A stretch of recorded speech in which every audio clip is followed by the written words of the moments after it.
اندھے کی لاٹھی، رشید جہاں۔ نواب محمد اصغر علی خان اور نواب محمد اقبال علی خان سگے بھائی تھے اور نواب محمد مکرم علی رئیس کے لڑکے تھے۔ نواب صاحب نے حالانکہ بہت زیادہ روپیہ اپنی زندگی میں اڑا دیا تھا، لیکن جب ان کا سورگواس ہوا تو لڑکے نابالغ تھے۔ جائیداد کورٹ آف وارڈ کر دی گئی اور یہی وجہ تھی کہ بچ گئی، دوہری جائیداد ملی۔ ان کی ایک پھپھی بے اولاد تھیں، اپنی ریاست بھی چھوٹے بھتیجے کو دے دی تھی۔ دونوں بھائیوں میں وہ محبت اور وہ دوستی تھی کہ پھوپھی کی اس حرکت سے ذرا بھی میل نہ آیا، جبکہ اصغر کی دلہن جل بھن کر رہ گئی۔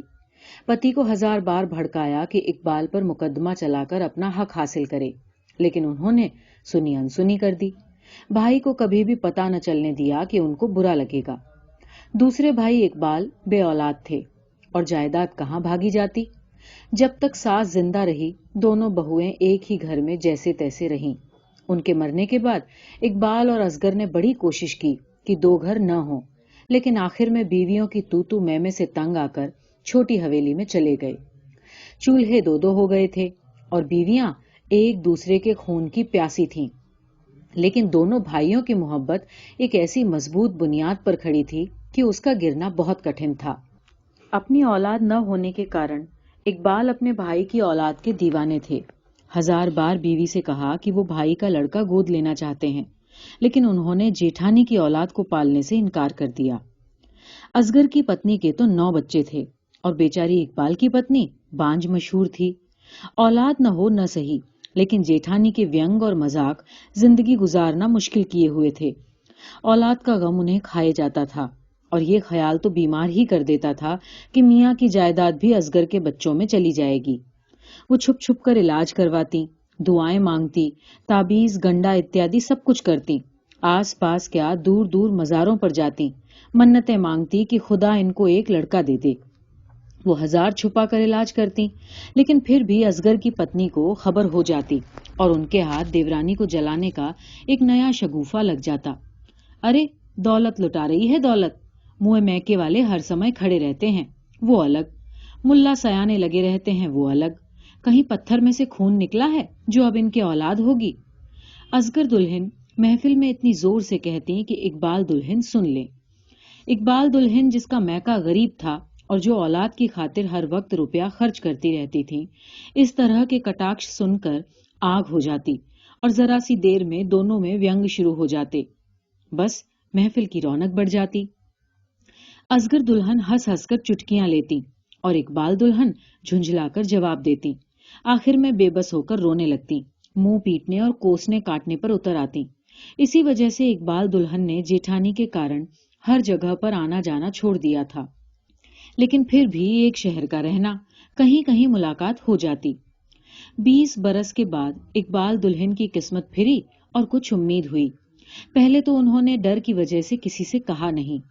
کئی بار اس طرح کا شک انہیں پہلے بھی ہو چکا تھا اور ہر بار ایک نیا شگوفہ جیٹھانی کو مذاق اڑانے کو مل جاتا۔ جب پتہ چلنے لگا تو اصغر دلہن گھبرائی کہ کہیں سچ مچ ان کے یہاں لڑکا نہ ہو جائے، ایک تو جائیداد کا مالک پیدا ہو جائے گا، دوسرے دیورانی برابر کی ہو جائے گی۔ بہت تعبیز ٹوٹکے، اتہ کوئی جادو نہ چھوڑا کہ بچہ گر جائے، لیکن ایسا لگتا تھا کہ اقبال دلہن کے مولوی زیادہ زوردار تھے۔ 9 مہینے بعد اللہ نے بجائے ایک لڑکے کے 2 لڑکیاں دیں۔ اقبال کی خوشی کا کوئی ٹھکانہ نہیں۔ ادھر بیٹھک میں لوگ مبارکباد کو آنے لگے اور دوسرے دروازے پر ڈھول باجے بجنے لگے۔ اقبال دلہن چاہتی تھی کہ ڈھول باجے بڑی شان کے ہوں تاکہ اصغر دلہن سن کر جلیں۔ اصغر دلہن کب چوکنے والی تھی، ترنت میاں سے کہہ کر اپنے 2 چھوٹے بیٹوں کی شادی کا رشتہ بھجوا دیا۔ اقبال جو بھائی پر جان دیتے تھے، یہ سن کر پھولے نہ سمائے اور بھائی کو زبان دے دی۔ جب عورتوں میں آ کر کہا تو اقبال دلہن اپنی جچگی بھول کر پلنگ پر تن کر بیٹھ گئیں اور پتی کو ہزاروں سنائیں۔ بھلا اب وہ کیوں کر دبتیں؟ اب انہیں کون بانجھ کہہ سکتا تھا؟ انہوں نے اس سگائی کو ماننے سے انکار کر دیا۔ اقبال جبکہ کمزور آدمی تھے، بیوی کا ہمیشہ خیال رکھا، لیکن اس بات پر بھی وہ اڑ گئے کہ لڑکیاں تو دونوں بھائی صاحب کی ہیں۔ 10 آدمیوں کے سامنے زبان دے چکا ہوں، اب کچھ نہیں ہو سکتا۔ اصغر دلہن نے مٹھائی بھیجی۔ باوجود بیوی کے ورودھ کے اقبال نے رکھ لی مٹھائی मिठाई घर में तो रख ली, लेकिन वो सड़ सड़ कर फेंकी इकबाल दुल्हन ने। इकबाल दुल्हन को जब कोई मुबारकबाद देता तो वो नाक भौं सिकोड़ कर कहती, देखा जाएगा, न मैंने सगाई लगाई है न मैं जानू। लड़कियां जब जरा बड़ी हुईं तो असगर दुल्हन ने चाहा कि निकाह भी हो जाए। इकबाल दुल्हन कहती थी कि मेरी जिंदगी में तो होगा नहीं। इकबाल की इतनी हिम्मत न थी कि बगैर बीवी को सम्मिलित किए निकाह कर दे। अतः इसी बहस नोक झोंक में दोनों लड़कियां अहमदी बेगम और कादरी बेगम 15 बरस की हो गईं। अहमदी और कादरी हमेशा एक से कपड़े, एक सी सूरत और डील डॉल के साथ बिल्कुल एक दूसरे की तस्वीर थीं। मां तक धोखा खा जाती थीं। अहमदी केवल घंटा भर बड़ी थीं, लेकिन अपने बड़े होने का उन्हें बड़ा गर्व था और कादरी से अपने आप को बड़ी आपा कहलवाती थी। मां की शिक्षा का असर ये था कि दोनों बहनें चच्ची को किसी कसाई से कम न समझती थीं और जब अपनी आने वाली जिंदगी का ख्याल करती तो कांप जाती। लेकिन इतनी हिम्मत कहाँ थी कि बाप से कहती कि हम चच्चा के लड़कों से शादी नहीं करना चाहती। कुंवारी लड़कियां हिंदुस्तानी सभ्यता में पली हुई थीं। इस किस्म की शब्द जबान पर ला भी नहीं सकती थी। जब माँ बाप की रोज रोज की लड़ाई सुनती तो छुप छुप कर रो लेती। लड़कियां 15 साल की हो गई थीं, लेकिन इकबाल दुल्हन किसी तरह राजी न होती थी।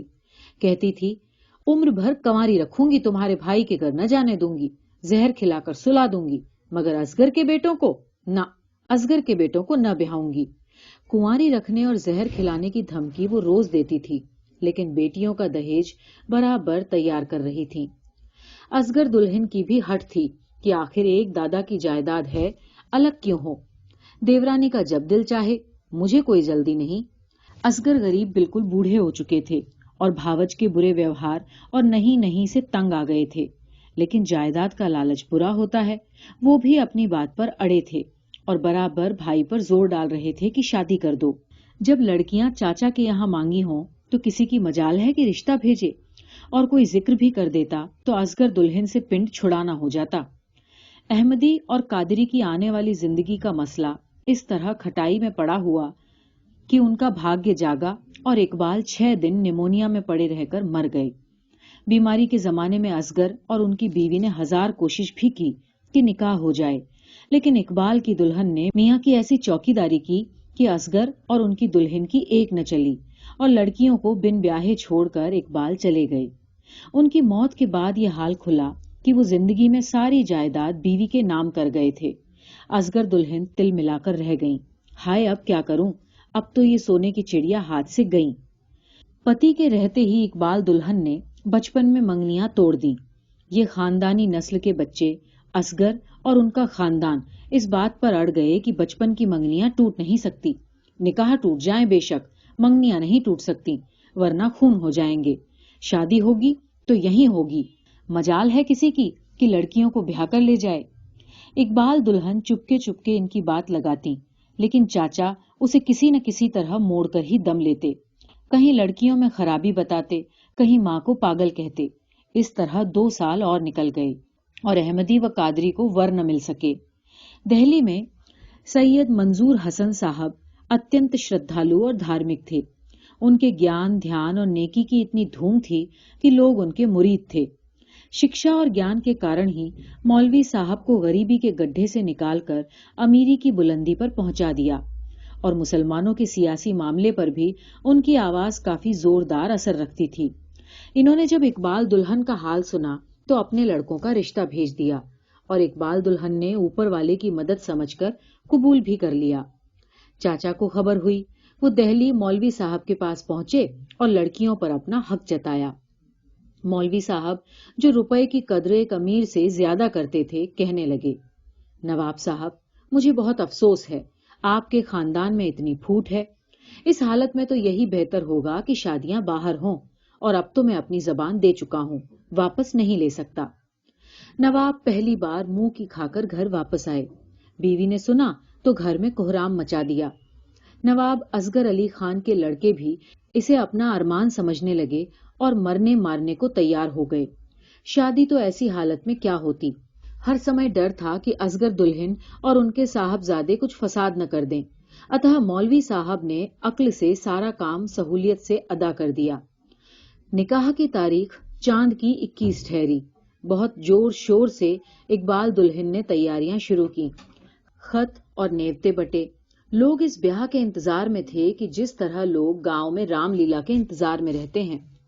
9 तारीख को मौलवी साहब दुल्हाओं, काजी और गवाहों के साथ रात 11 बजे मोटर में आए। निकाह पढ़वाकर दोनों दुल्हनों को लेकर रुखसत हो गए। इसकी खबर सिवाय इकबाल दुल्हन और हकीमन बुढ़िया को, जो इकबाल दुल्हन की नौकर थी, और किसी को कानो कान न हुई। अब हकीमन बेचारी को न ठीक से सुनाई देता था न दिखाई, लेकिन इकबाल दुल्हन ने इस डर से कि कहीं किसी को खबर न हो जाए, उसको दुल्हनों के साथ किया। जब दूसरे दिन असगर दुल्हन को खबर हुई तो वो सर पीट कर रह गई। मौलवी साहब की बीवी ने अपने करीबी रिश्तेदारों को इकट्ठा कर लिया था। उन्हें इस तरह खाली घर में दुल्हन उतरवाते हुए शक होता था। सब परेशान थी कि अब न मालूम क्या होगा। जब खैरियत से 1:30 बजे मोटरें आकर रुकी और मालूम हुआ कि दुल्हनें आ गई हैं, तो सबको सुकून हुआ। जाड़े के दिन थे, महवटें बरसकर खुल रही थीं। ठंडी हवा, कुछ कुछ बादल और कभी कभार की बूंदाबांदी सर्दी को चमका रही थी। बीवियां अंगीठियां लिए बैठी थीं। इस सर्दी में कोई दुल्हनें उतरवाने को ना उठा। सबको सोने की जल्दी थी। दुल्हनें सीधी ऊपर भेज दी गईं। कुंवारी लड़कियां एक कमरे में जमीन पर बिस्तर किए आपस में खुसर फुसर कर रही थीं। ऐसे मौके इन बेचारियों को कम ही मिलते थे कि आपस में बात कर सकें। ऐसे मौकों पर तो वो रात रात भर शादी ब्याह, दूल्हा दुल्हन की बातें करके गुजार देती थीं। लड़कों की मां का चेहरा खुशी से चमक रहा था। जो जेवर और कागजात लड़कियों को मिले थे, उनको देख देख कर वो खुशी से फूली न समाती थीं। बीवियां रश्क से उनकी ओर देख रही थीं। सबको जम्हाइयों पर जम्हाइयां आ रही थीं। बुआ, मैं तो चली, मारे नींद के अब बैठा नहीं जाता, ये कह कह कर खिसकती जाती थीं। दोनों दूल्हा इस किस्म की खुफिया शादी से बहुत खुश थे। हर एक उन पर गर्व कर रहा था। बराबर वाले ने तो छेड़ छेड़ कर नाक में दम कर दिया। बड़े साहबजादे, जिनको इस्लामी ज्ञान में काफी महारत थी, अपनी जीत पर बड़ा गर्व कर रहे थे और अपने दुश्मनों का मजाक उड़ा रहे थे। छोटे साहब, जो शायरी का मिजाज और शौक रखते थे और पिता के दिल से उतरे हुए थे, एक अजीब किस्म की बेचैनी महसूस कर रहे थे। इसलिए बना भी सब उन्हीं को ज्यादा रहे थे। जब दुल्हनों को अंदर बुलाया गया तो ये बड़ा शर्माए, लेकिन बड़े भाई को अंदर जाते देखकर उनकी हिम्मत भी बंधी और ये भी साथ साथ लग गए। ड्योढ़ी पर बहनें और चाचियां मिली। उन्होंने भी खूब छेड़ा। अपने अपने कमरे बताकर सब चली गईं। घड़ी ने टन टन करके 4 बजाए। छोटे साहब ने अंगड़ाई लेकर बीवी को और भींचा। अरे भाई, ये तो बताओ, तुम्हारी बहन को भाभी जान कहूं या बड़ी साली का रिश्ता रखकर आपा जान कहूं? अहमदी, जो अभी तक शर्म के मारे जी हाँ या जी नहीं में जवाब दे रही थी, एकदम आंखें फाड़ कर डरती डरती आवाज में बोली, तो आप छोटे साहब, जिनको बड़ी नींद आ रही थी और जो बराबर जागने की कोशिश कर रहे थे, आधी सोई और आधी जागती आवाज में बोले, अरे कहाँ भागी जाती हो?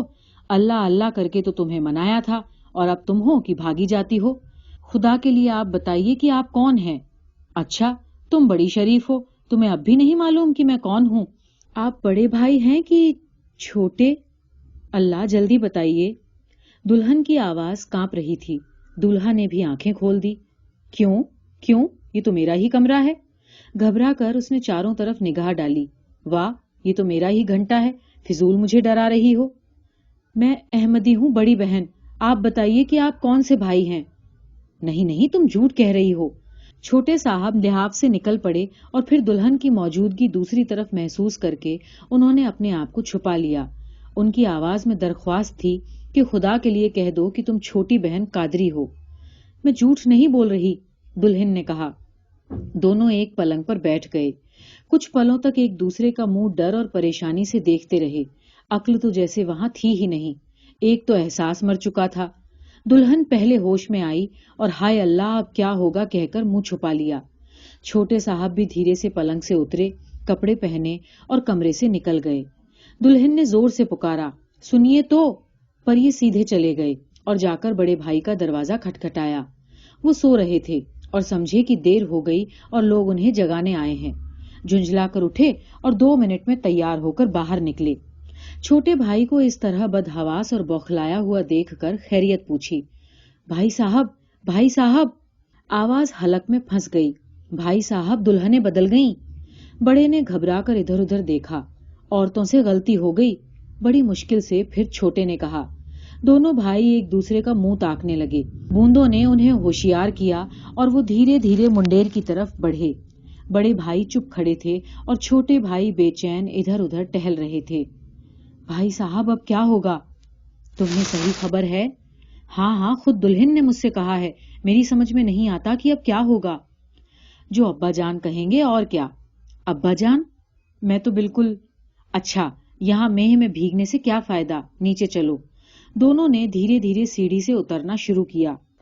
ہر ایک سے نہ کہتے پھرنا، بیکار ہنسی ہوگی۔ مجھے پہلے ابا جان سے بتا لینے دو۔ اور جو انہوں نے بدل لینے کو کہا تو؟ پہلے سے ہی کہنے لگے، انہیں موقع تو دو۔ بڑے نے ڈانٹا۔ چھوٹے بیچارے نے پہلی بار عورت کو باہوں میں لیا تھا، اپنی غزلیں سنائی تھیں۔ یہ تو پہلے سے ہی بنا دیکھے اپنی بیوی پر عاشق ہو چکے تھے اور باپ کو بھی جانتے تھے۔ بیچارے کی حالت سہانوبھوتی کے لائق تھی۔ بڑے بھائی جو عورت کے معاملے میں اتنے انجان نہ تھے اور دنیا دار بھی تھے، چپ رہے۔ چھوٹے باہر سے اندر آئے تو ڈیوڈھی میں کھڑے رہے، ماں کے پاس جائیں یا نہ جائیں۔ بھائی نے منع کر دیا کہ کسی کو نہیں بتانا، معلوم ہوگا تو وہ بگڑیں گے، لیکن ہمت کر کے اندر چلے گئے۔ ماں سامنے گاؤ تکیا سے لگی سو رہی تھی۔ جا کر انہیں جگایا۔ انہوں نے گھبرا کر آنکھیں کھولی تو نگاہ بیٹے کے منہ پر جمی کی جمی رہ گئی۔ خیر تو ہے؟ اماں، دلہنیں بدل گئیں۔ دیوانہ ہوا ہے لڑکے؟ ماں نے بڑی مشکل سے کہا۔ کہاں ہے انوری اور منجلی دلہن جو لڑکوں کو اوپر لے گئی تھی؟ بیٹی کو زور سے آواز دی۔ خدا کے لیے اماں جان، کسی سے کہیے گا نہیں۔ بھائی صاحب نے کہا ہے کہ وہ پہلے ابا جان سے بات کر لیں۔ آپ بھی کسی سے میرا نام نہ لیجیے گا۔